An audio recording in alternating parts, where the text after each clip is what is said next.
नमस्कार, स्वागत है आपका और आप देख रहे हैं इंडिया न्यूज। मैं हूं आपके साथ सोनाली तोमर। बुलेटिन की शुरुआत करेंगे इस वक्त की बड़ी खबर से। बड़ी खबर आप तक पहुंचा रहे हैं, जहां गुर्जर नेता कर्नल बेंसाल का निधन। लंबे समय से चल रहे थे बीमार, वहीं उनके आवास पर लोगों का आना जाना जारी है। गुर्जरों को बड़ी जीत दिलाने में रही अहम भूमिका। वहीं पीलूपुरा शहीद स्थल पर हो सकता है अंतिम संस्कार। गुर्जरों को बड़ी जीत दिलाने में अहम भूमिका निभाई थी। लंबे समय से बीमार चल रहे थे गुर्जर नेता कर्नल बेंसला, वहीं अब उनका निधन हो गया है और काफी ज्यादा दुखद ये खबर है। वहीं लंबे समय से बीमार चल रहे थे, जिसके बाद ये इनका निधन हो गया है। उनके आवास पर लोगों का आना जाना जारी है। तो बड़ी खबर आप तक पहुंचा रहे हैं, जहां गुर्जरों को बड़ी जीत दिलाने में अहम भूमिका भी निभाई थी गुर्जर नेता कर्नल बेंसला ने।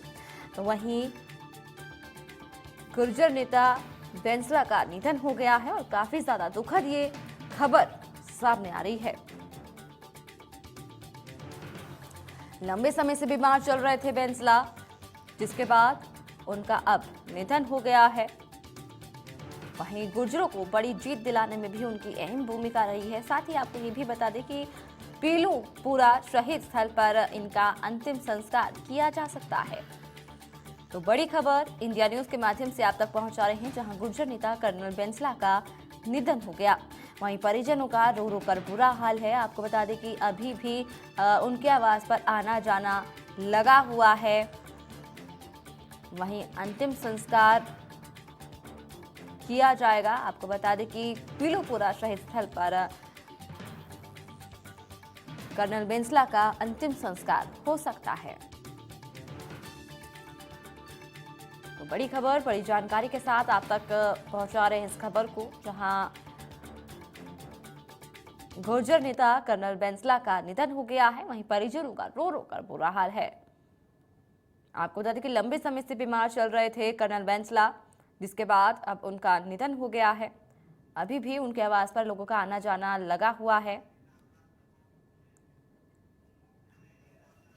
तमाम जानकारी के लिए हमारे साथ एमएलए रामलाल शर्मा हमारे साथ मौजूद हैं। उनसे जानना चाहेंगे कि जिस तरीके से ये काफ़ी ज़्यादा दुखद खबर सामने आ रही है कि गुर्जर नेता कर्नल बेंसला का निधन हो गया है, क्या कुछ देखने को मिल रहा है उनके आवास पर? देखिए सोनाली, सबसे पहले तो मैं मेरी ओर से, मेरी पार्टी की ओर से और तमाम राजस्थान की ओर से डॉक्टर किरोड़ी बेंसला के निधन पर संवेदनाएं प्रकट करता हूं और ईश्वर से प्रार्थना करता हूं कि दिवंगत आत्मा को अपने चरणों में स्थान दे। ये बात बिल्कुल सही है कि एक साधारण परिवार में जन्म लेने के बाद राष्ट्र सेवा के अंदर अपनी सेवाएं देने के बाद उपरांत जब उन्हें महसूस हुआ कि समाज आज भी 21वीं सदी के अंदर भी पिछड़ा हुआ है और समाज के उत्थान के लिए, समाज को मुख्य धारा में लाने के लिए उन्होंने संघर्ष की शुरुआत की और जो मांगे उन्होंने तत्कालीन सरकार के सामने रखी। सरकार ने उनकी बातों को गंभीरता से लिया और लेने के उपरांत जो कानून के दायरे के अंदर समाधान हो सकता था वो समाधान निकालने का काम भी किया।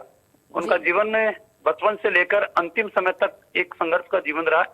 हम सबको प्रेरणा देने वाला भी है और बेंसला जी अपनी बात पूरी बेबाकी के साथ कहते थे।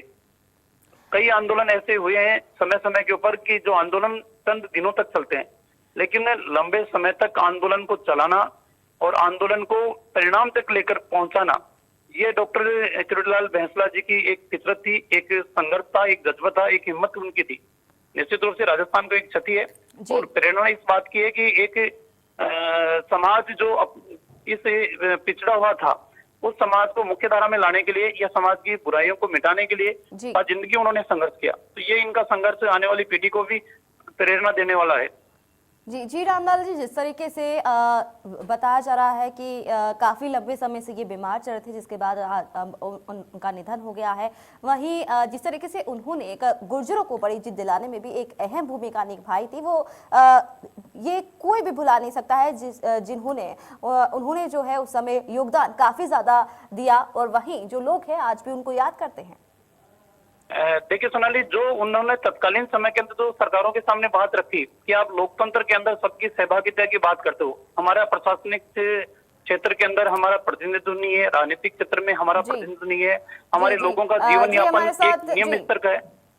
उन जीवन स्तर को सुधारने के लिए सरकार को ऐसे वैकल्पिक रास्ते अपनाने चाहिए और मुझे आज भी ध्यान है कि उसमें वसुंधरा जी की सरकार थी, देवनारायण बोर्ड का गठन किया, देवनारायण बोर्ड के माध्यम से सरकार की योजनाओं को गरीब व्यक्ति के दहलीज तक पहुंचाने का काम किया। शुक्रिया इस पूरी जानकारी के लिए।